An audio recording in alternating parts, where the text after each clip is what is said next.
guys, welcome to Meet the Family Mondays. And we've already interviewed all of the kids and Phil, but I thought you might be interested in hearing our adoption stories. We have adopted 4 times, and our first adoption was JoHanna Grace. And she is from China. She is from Hunan, China. And unlike a lot of people that I've heard their adoption stories, we really did not know a whole lot about adoption, early in our marriage. It wasn't something that we always have felt called to do. We were introduced to adoption when we lived in Charlotte, North Carolina, and we were going to Calvary Church, and we were in a small group with another couple who adopted a little girl from Guatemala. And we just thought that was so special and cute, and she was adorable.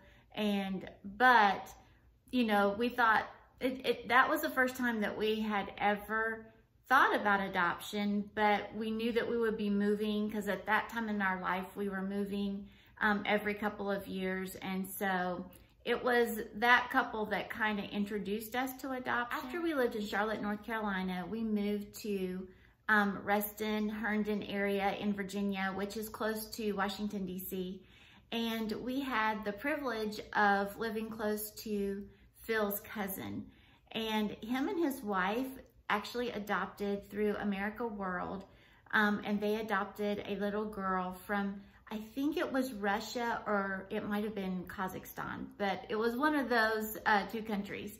So we kind of watched them go through the process, and we were actually invited to the to America World's home office because Stephen Curtis Chapman was going to be there.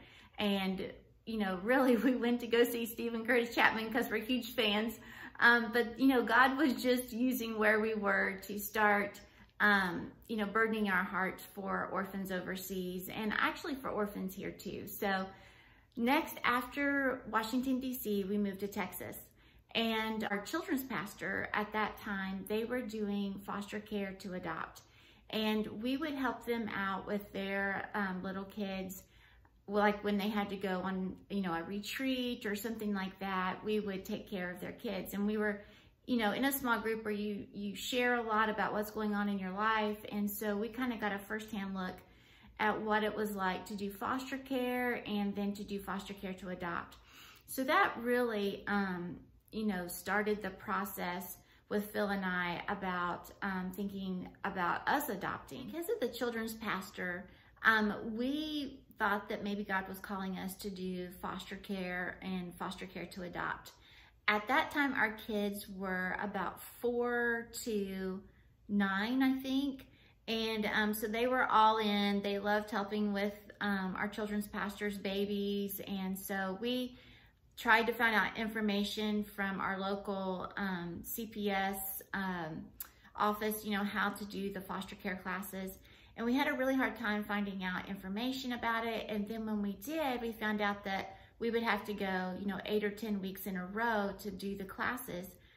At that time, Phil was traveling a lot, and it just was not going to be possible. So, we were pretty frustrated that that was not going to work out. And Phil and I also were not on the same page about that. By helping our children's pastor with their kids, we knew that they had to go to the doctor a lot.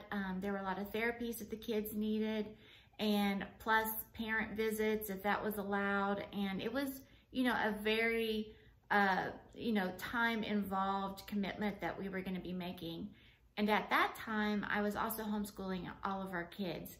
So, Phil was like, I do not know how you were going to do that. And he just had some huge reservations about it.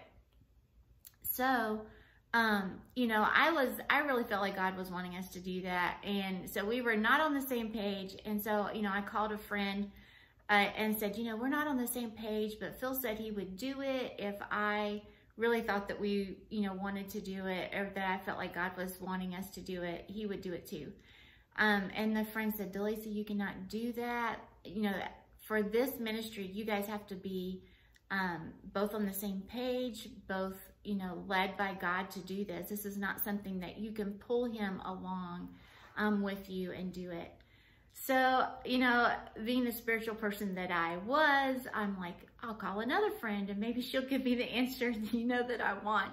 And so I called another friend, actually Phil's cousin's wife, and told her the same thing. And she told me exactly the same thing, that this was something that we had to be together on, and that it was not a ministry that I could bring into our home and do myself, that was not going to work. And so just to wait and pray and see, you know, where God led us from there. So I'm so thankful for those two friends. And so that's what we did. We just kind of put it away for a little bit, and we just waited. And so one night we were at a concert, and we were just sitting waiting for the concert to begin. And we were sitting behind some Asian Americans. And I just looked at Phil and I said, what would you think about doing international adoption? And he was like, well, I don't know very much about it. If you could find out more about it and tell me what you find out, I think I could really be on board with that. So, you know, from Phil's background, being a missionary kid and just knowing the need overseas of people to, you know the gospel, and that there are not very many churches around, and that really kind of spoke to him. So of course I went home and I looked at the adoption agency that I knew about, which was America World out of McLean, Virginia, the one that we had visited, and the same one that his cousin had adopted from. And so we started the process, and we picked the Chinese program. It was a pretty easy and straightforward program. It took us about, I think 4 or 5 months to get our paperwork together. And then they send that paperwork to be translated, and then they send it to China. And at that time, to get a healthy baby girl, it was pretty much, once you got your paperwork in, it was 6 months until you would get a referral. And that was true for us. We knew in the month of May that we were getting a referral. So I remember one day in May, I knew that we were going to get our referral, and we were driving out the driveway onto the street, and I saw the FedEx man coming, and I just knew that he had my referral. And so we were on first name basis, and he stopped in front of the house, and I turned around and I said, I think you have something for me. And he said, yes. And so I opened up the referral, and there was JoHanna's picture and all of her information.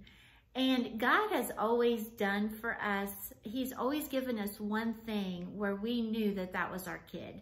And for JoHanna, it was the ladybug. I had already painted her room in pink ladybugs, and on her picture, her little referral picture, she had a red check dress on with a little ladybug, and I'm like, that's our girl. Like, totally, I knew it, and we were super excited. So from there, you kind of get some more paperwork together, and you send it off, and then they make your travel plans for you.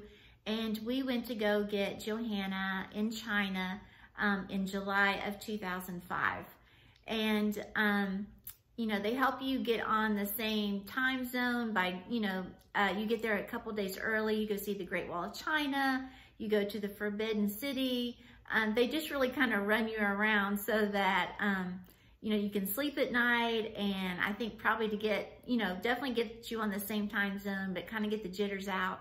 So we got there, I think on a Friday. On Monday morning, we flew to Hunan province, where she was from, and we went to Changsha, and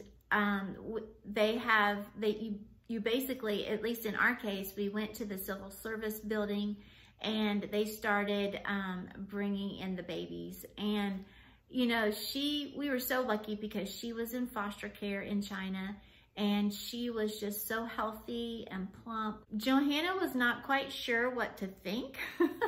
There was a lot of crying going on in that room, and JoHanna was one of them. But finally, she just kind of wore herself out and laid down on my shoulder. And then we all got in the bus, and, you know, we were all just trying to quiet our babies and reassure them that it was going to be okay. And I just remember singing to her, and, you know, just trying the best I could to comfort her. That process in China is about 2 weeks long. The first week you stay in their province and fill out some paperwork. And so we did, and the first couple of days were really rough. She could not figure out what was going on. At that time, she was 18 months old. She basically cried, you know, every time that we went into the hotel. And every time we left, she was super happy because she thought she was going back to her nanny's. And so the first 3 days was really, really rough. Again, she liked being outside, and so we were outside a lot. We went and took her on walks, and when you adopt from China, usually they do a group activity every day to help you, you know, get through the days and that sort of thing. So, you know, we did a group activity every day, and she enjoyed that. But as soon as we went back into the hotel, she would just cry for hours. So on the third night, she was just having a really rough time, and she was running to the door of our hotel room, just pounding on the door, wanting to be let out. And she was tiny. She was probably in 12-month clothes at 18 months old. But oh, she was just so distraught. And so, you know, we were emailing people back home, like, please pray, we don't know what to do. And we called our translators to come and to help us. And I remember the translator just taking JoHanna from me, and she just started talking to her, and she's like, this is your mom and dad now.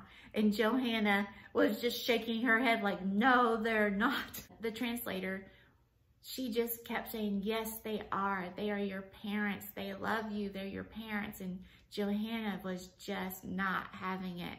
And, you know, that went on for a couple of minutes, and then finally she quieted down just a little bit. And, you know, I held her, and the translator said, you know, call me if you need anything more. And so basically I just held her on my back. Actually, that was the only way that she would relax. And I held her on my back until she went to sleep.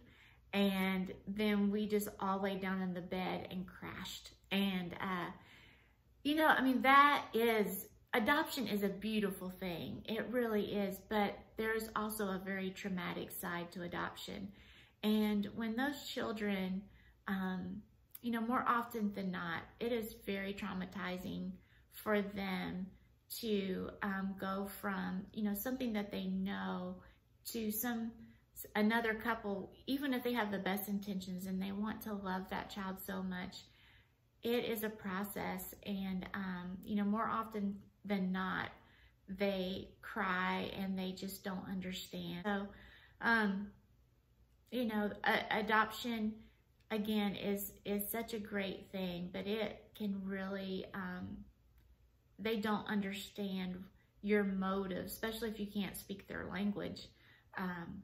So, you know, if you are adopting, just know that if your child throws a fit, that they are very scared, and it's a very normal thing. So after that night, the next day she was so much better, and by the end of that week she was doing great. We didn't have any more episodes, crying episodes, or she seemed just to be at peace. And I think that had to do with, you know, a combination of what the nannies told her, and also just the prayers of our friends back home, and that God just gave her peace that it was going to be okay. Then after that, you know, we flew to Guangzhou, which is in the southern part of the country, and that's where all the embassies are. And you spend a week there and finish up. And that's pretty much still the same process today. You know, that was about 14 years ago that we did that. But, you know, the process has not changed that much in 14 years. So we brought her home. She got to meet her family. At that time, there were no books on, or that we knew of, at least we didn't have to read them, about attachment and bonding, or, you know, staying home with your child and cocooning, and meaning that, you know, they know that you are their family and you don't go out a lot, you don't have a lot of family in. We did it all backwards. We had, you know, my family and Phil's family were here. We took her to church right away. We did it all wrong. I was coaching volleyball at the time, and I remember, you know, that everybody would have her in a stand. She just was passed from person to person, which is totally not the way to do it. But, you know, God's still blessed, and she is 16 now, almost 16. She'll be 16 in January. And she's doing fantastic. She loves school, she loves to read, she loves to play the piano, the violin. She's good in sports, and you know, she has a soft heart towards the Lord, and a soft heart to do what is right. And we are just so blessed with her being in our family. And she really, we say that the adoption of JoHanna was the bug that bit us to do all of the rest of the adoptions that God had for us. So she's what started it. And, you know, we're just thankful that God led us to adopt her and to step out in faith. And so we are just so thankful that God has led us on the journey that he has. And so thankful that JoHanna is part of our family. Thanks so much for watching. And if you have any questions about the China program, I would love to do my best to answer them. You can also get a lot of information on America World Adoption Agency's website. It's awaa.org. They have different programs on there, the requirements, the just how much money it takes, what you have to do. First application that you have to fill out is free. So if you're interested or would ever like to talk about adoption, please let us know. I hope you guys have a great week.